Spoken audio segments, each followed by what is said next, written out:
Hey you guys, and welcome back to my channel. Today I'm going to be talking about products where I have emptied them so they are tried and tested, and I wanted to share my thoughts with you before I threw these empty bottles out.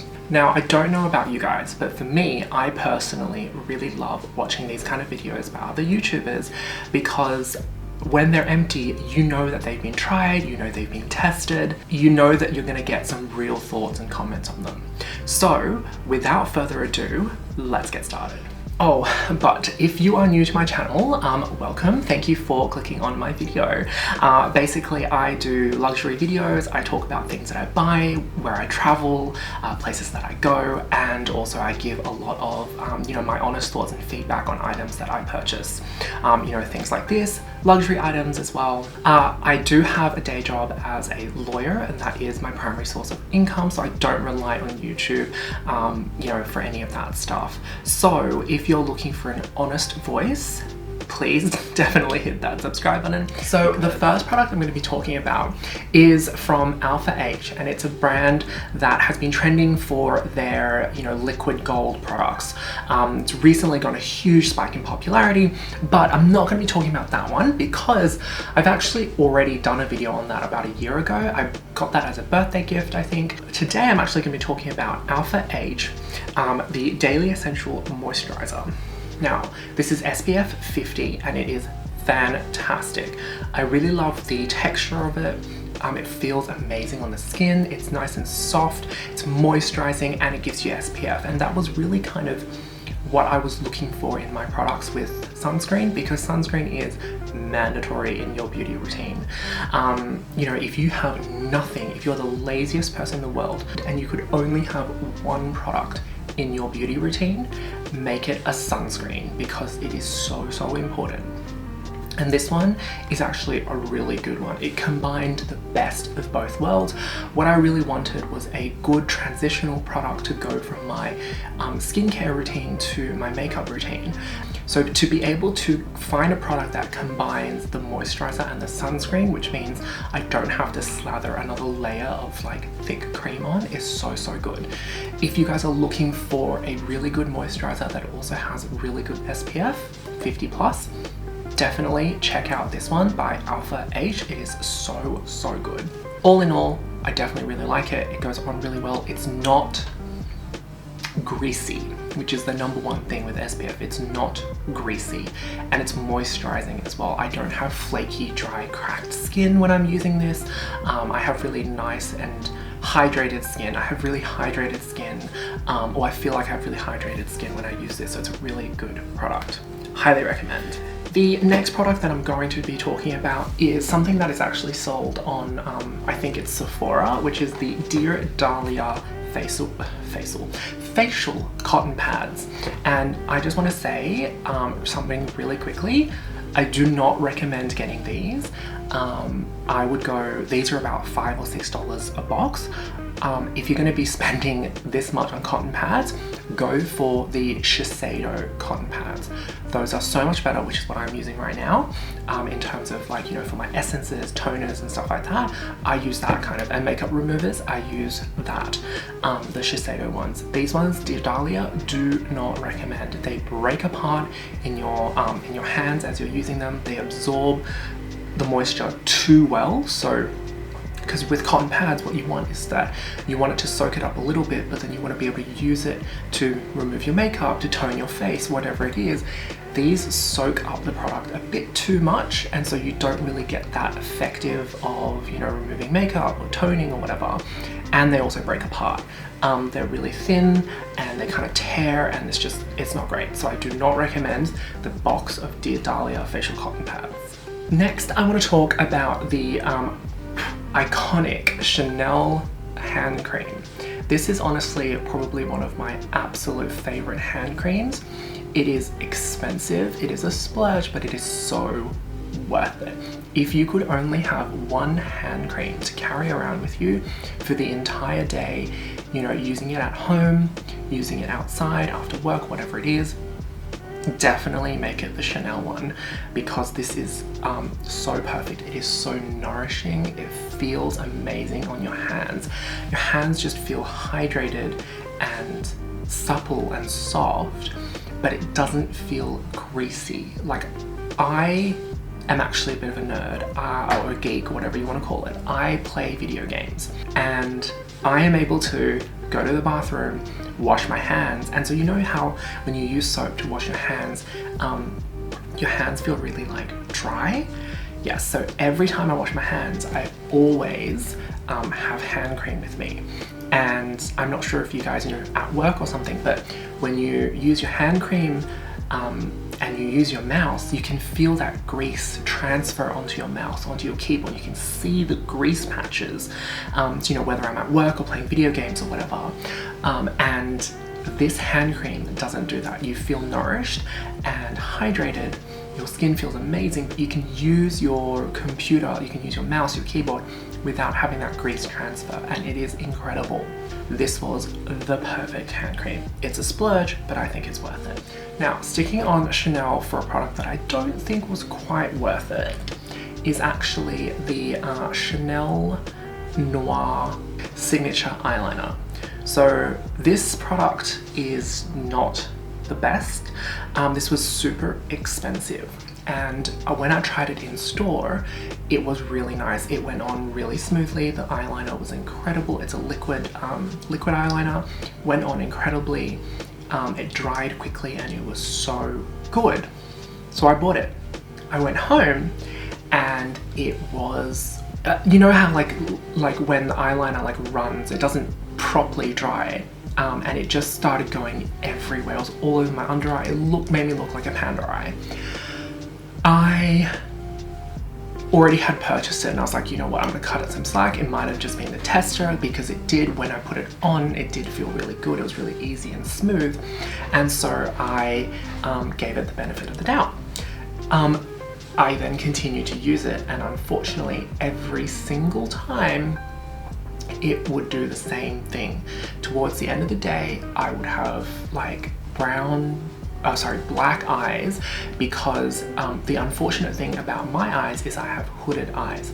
So what that means is my eyelid, my top eyelid and my bottom part of my eye, when I blink, it touches, and so, you know, it's kind of folding in on itself. And so if I have eyeliner on there and it doesn't dry properly, what happens is when I blink and it folds on itself, it's basically, you know, transferring the eyeliner and creating that leak, that run, and that panda eye.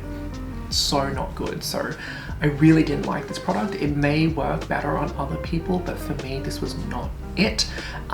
It was not cheap either. I think it was like $70 or $80, and so I forced myself to use it all, but only for like special occasions. If I'm going out to dinner or something, I don't use it like for an all-day purpose. Like, I don't use it in the morning because I know it's not going to last me to the night. So rather, I just save this if I'm going to like a dinner or something. I only need to look nice for like an hour or 2 or 3 hours for a dinner. That's when I use it. So yeah, unfortunately this product did not work out for me, and I did not like it at all. Sticking on to Chanel, just so I can finish off the brand, because I do love Chanel Beauty, despite obviously there are ups and downs, but like I said, this channel is all about honesty, and you know, it's about my real world reviews. I do love Chanel Beauty as a brand overall though, and another product that I love is actually the Chanel Lip Balm. So some of you who have followed me for a while might remember that about 6 months ago I was on the hunt for a new lip balm, because I have this incredibly annoying thing where every single lip balm I've ever tried dries on top of my lips and creates a like a second layer, and it doesn't get soaked into my skin, rather it just sits on top, it dries, and it becomes another layer that I have to like peel off, and then when I peel it, it gets stuck to my actual lip, and then I start bleeding. And so lip balm has always been the one product that I have never found a really good one for. Chanel, just the normal Hydra Beauty nourishing lip balm or lip care was actually not bad. It still did the same thing, and I'm not going to say it's Chanel's fault, because I think the formula generally was pretty good, and what this one did was no different than what every other lip balm did. And I'm talking, I've tried like $100 lip balms and $2 lip balms. This one was a bit in the middle. This one was about $55, I believe, and I really did like it. The formula went on, it applied really nicely, and my lips did feel hydrated, but again, you know, a couple hours later it does the same thing. It dries and then it, you know, cracks on the top, and I peel it off and I start bleeding. But like I said, I don't think that's Chanel's fault. I think that that's just how every lip balm is. I've yet to come across one that is that hasn't done that. So I'm still on the hunt. If you guys have good lip balms, please do recommend me some. Otherwise, if you are willing to splurge on lip balm and you do want one that's quite nice and you want to treat yourself, the Chanel one is not a bad one to go with. So the next product that I want to talk about is the lactic acid treatment from Sunday Riley's Good Genes. And this is actually really good. It is a chemical exfoliant. So you have physical exfoliants, which is things like you know, grapefruit scrubs and things like that, where you can actually feel the seeds in the scrub and you basically like scrub your face down. That is what's called a physical exfoliant.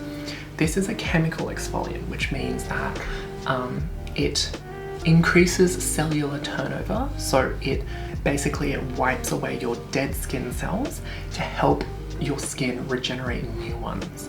And so this exfoliates, but at basically like at a cellular level. Sometimes I switch it up though. So I've just finished this bottle and I have just purchased another one from Drunk Elephant, which is the glycolic serum, glycolic acid serum, and that is also wildly popular. And yeah, it's like, I think for everyone, definitely, I think everyone needs to buy this or the Drunk Elephant one. So they're not cheap. I think this bottle, which is 50 ml, so 1.7 fluid ounces, this one is $130, so it's not cheap. But one bottle lasted me, I think 7 months or 8 months, using it once every 2 days. It lasts a huge amount of time.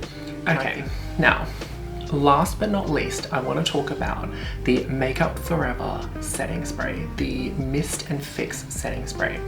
This is the tester size. Well, it's not really the tester size, it's kind of like the miniature, because if you have been following me for a while, you know that I absolutely love samples, because skincare or makeup, you know, you don't really want to be spending $20, $30, $100, $200 on a product without knowing that it's going to be really good first, right? So these sample sizes are absolutely perfect. They last for about a month or two, and I have to say this one, so good. So this is the Makeup Forever Mist and Fix, and it's really good. It helps my makeup stay. It just gives it so much staying power, and I really love it. It is comparable to the Urban Decay All Nighter, but the key difference with the Urban Decay is that I can physically feel that there is this like tight layer on top of my skin, and it just feels slightly uncomfortable. It does feel a little bit drying and tight. However, the Makeup Forever Mist and Fix doesn't have that problem. Now, I will say its staying power in terms of its effectiveness is not as well as Urban Decay's. So I do recommend this if you feel like the Urban Decay All Nighter is not for you. I think that this is a really effective product, and it is a good alternative to the Urban Decay All Nighter. Alright you guys, so that is everything. Now there are a couple more products here, but I don't want to drone on about these because these are actually products I've talked about before, hadn't realized until I went to pick it up, and I was like, oh, actually I've talked about this, like the Batira SK2 Essence, you know that. You know it's tried and true, I love it. My Perfect Hair Day shampoo, you know, I love that. These are like, you know, classics. I've also talked about the Shiseido eye cream as well. You know, like I have done these, I have talked about these before, so I don't want to go through them again. So that's pretty much everything in terms of my product empties. If you have any thoughts or questions about these products that I've spoken about today, please sound off in the comment section below. These are honest reviews. I've used these products, I've tested them. These are not sent to me for free. And I just want to share my love of beauty and my love of luxury and fashion with you guys. So hit that subscribe button if you haven't. Give the video a thumbs up. It does help the algorithm. And I will see you in my next one. Bye.